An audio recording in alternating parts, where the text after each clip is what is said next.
Bismillahirrahmanirrahim. Assalamualaikum warahmatullahi wabarakatuh. Alhamdulillah rabbil alamin. Allazi khalaqal insana min sulalatin min ma'in mahin. Asyhadu an la ilaha illallah wahdahu la syarikalah wa asyhadu anna Muhammadan abduhu wa rasuluhu la nabiyya ba'dah. Qala Allahu ta'ala fi kitabil karim. Bismillahirrahmanirrahim. Innamas shadaqatu lil fuqara'i wal masakini wal 'amilina 'alaiha wal mu'allafati qulubuhum wa fi riqabi wal gharimina wa fi sabilillahi wa bani sabil faridatan minallah wallahu alimun hakim. Sadaqallahul adzim.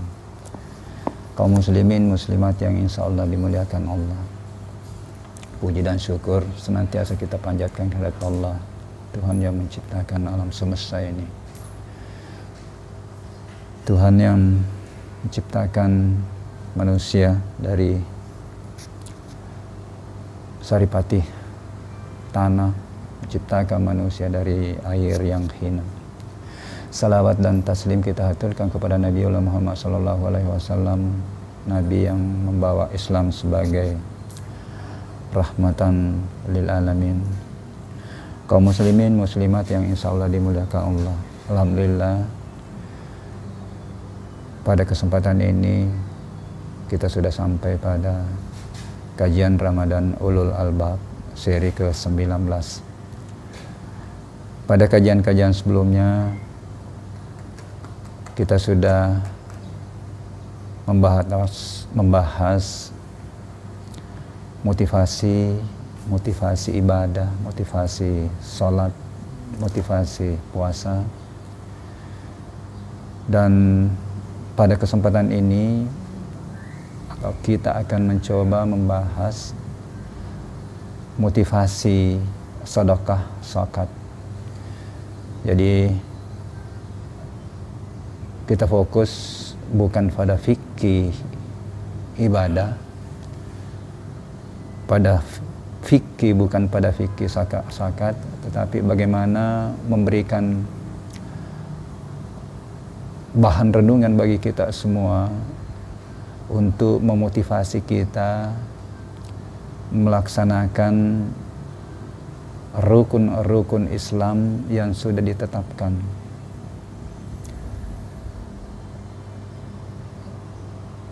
Kaum muslimin muslimat yang insya Allah dimuliakan Allah, ayat yang saya bacakan tadi tentang sedekah, tentang zakat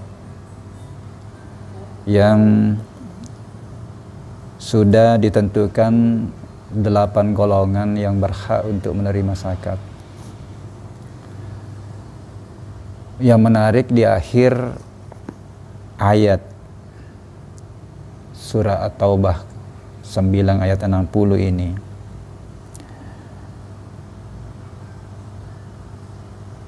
faridatan minallah. Sehingga saya coba menyambungkan antara awal ayat dengan akhir, dan saya kira ini tidak ada masalah. Innamas sadaqatu faridatan minallah, bahwa sesungguhnya sedekah atau zakat itu suatu ketetapan yang diwajibkan oleh Allah. Sedekah itu ada yang sifatnya wajib, ada sifatnya sunnah. Tetapi keduanya adalah pemberian secara ikhlas kepada yang menerima tanpa mengharapkan balasan kecuali ridha Allah.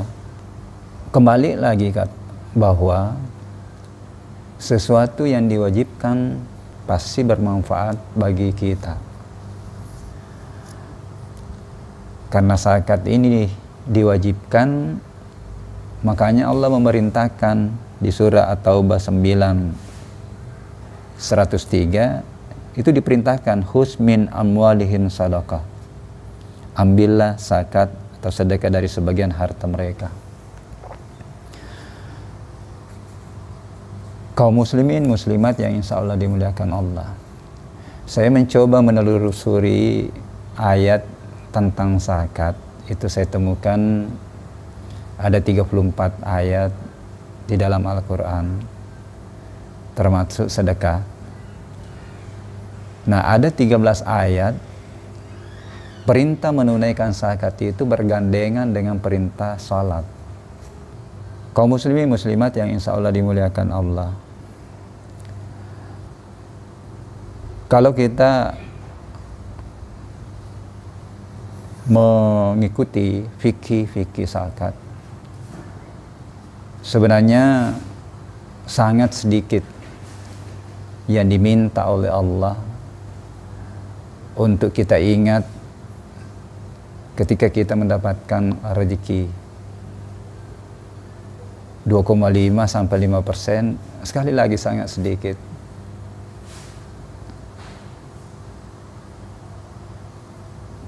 Memang terkadang memang ini tidak diperhatikan, karena yang wajib itu tadi ada zakat fitrah, ada zakat mal. Ini zakat fitrah mungkin tidak ada masalah, tetapi yang banyak terkadang kita tidak perhatikan adalah yang terkait dengan zakat mal, termasuk zakat produk-produk pertanian. Saya temukan ayat yang terkait dengan zakat pertanian, itu Allah sudah menyampaikan, ingatlah hak orang lain ketika kamu panen. Mohon maaf, terkadang yang dipahami di masyarakat itu selalu dia katakan bahwa aku ini tidak pantas, aku ini belum memenuhi syarat untuk berzakat, untuk mengeluarkan zakat. Padahal kalau kita perhatikan ayat itu, sebenarnya pokoknya ketika kita sudah kepanen itu harus kita mengingat haknya orang lain. Makanya zakat itu proporsional, meskipun sudah ditetapkan dalam fikih zakat itu bahwa ada haulnya, kemudian ada waktunya sehingga wajib zakat. Tetapi saya secara pribadi berpandangan alangkah bagusnya kalau misalnya yang terkait dengan produk hasil-hasil pertanian itu ketika panen kita keluarkan secara proporsional. Sekali lagi paling 5%, ya. Kalau nilai panennya itu 1 juta, itu hanya keluar berapa? 1 juta keluar 3%, keluar 5%, itu hanya berapa? 50.000 ya. Kaum muslimin muslimat yang insya Allah dimuliakan Allah, kenapa ini diwajibkan? Di ayat 103 tadi yang Allah memerintahkan untuk diambil sebagian harta mereka, saya secara pribadi juga berpandangan ketika perintahnya ayat ini ambillah, mestinya kita tidak menunggu untuk bagaimana membayar. Maksud saya mungkin kalau perlu ada regulasi atau aturan-aturan, ya, apakah di tingkat daerah bahwa buat aturan untuk mengambil zakat itu kepada berkewajiban untuk mengeluarkan zakat, karena Allah memerintahkan untuk diambil. Zakat diwajibkan minimal ada beberapa motivasi. Yang pertama, membersihkan dan mensucikan serta menenteramkan jiwa yang mengeluarkan zakat. Saya kira secara ini kita semua mau tentram jiwa kita. Nah, rupanya salah satu jalannya untuk menemukan ketentraman jiwa adalah dengan mengingat kewajiban kita zakat, kemudian perbanyak juga sedekah, infak. Ini rupanya beda. Jadi saya temukan ayat juga bahwa kalau untuk infak itu yang pertama di situ yang berhak untuk diingat, anfaku itu adalah orang tua kita, saudara-saudara kita, kerabat kita, barulah orang miskin dan orang fakir. Nah, kalau zakat tadi sudah ditetapkan, ada 8 golongan yang berhak untuk menerima zakat yang wajib. Kaum muslimin muslimat yang insya Allah dimuliakan Allah, kemudian kita berpeluang untuk diberikan rahmat, diridai oleh Allah.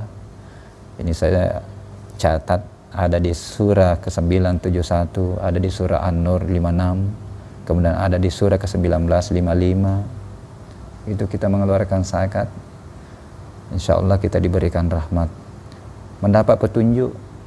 Surah ke-9 18. Bayangkan kalau Allah selalu memberikan petunjuk dalam kehidupan kita, apakah kita tidak bahagia?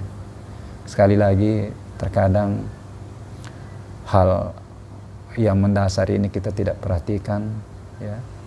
Dan disitulah memang harus kita belajar agama. Sesi sebelumnya ini ada motivasi bagaimana pembelajaran Al-Quran.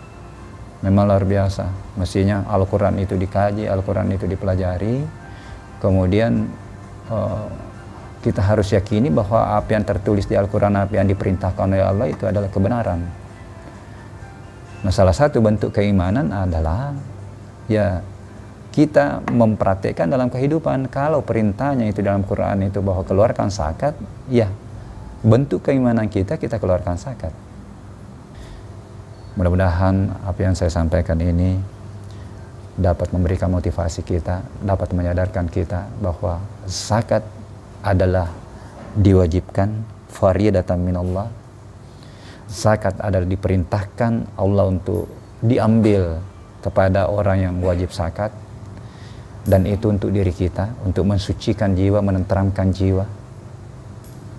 Dan banyak di ayat-ayat lain ditemukan tadi yang saya sampaikan, diberikan ridha, diberikan rahmat, mendapat petunjuk.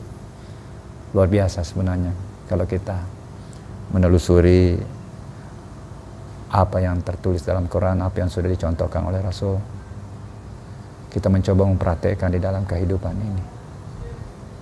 Saya mudah-mudahan tidak keliru.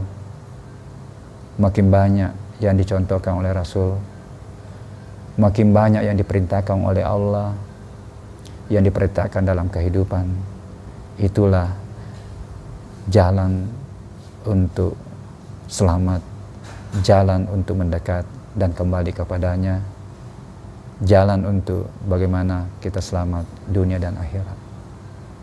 Saya kira itu, mudah-mudahan ada manfaatnya. Mohon maaf atas segala kekurangannya. Wallahu muwaffiq ila aqwamit thariq. Wassalamualaikum warahmatullahi wabarakatuh.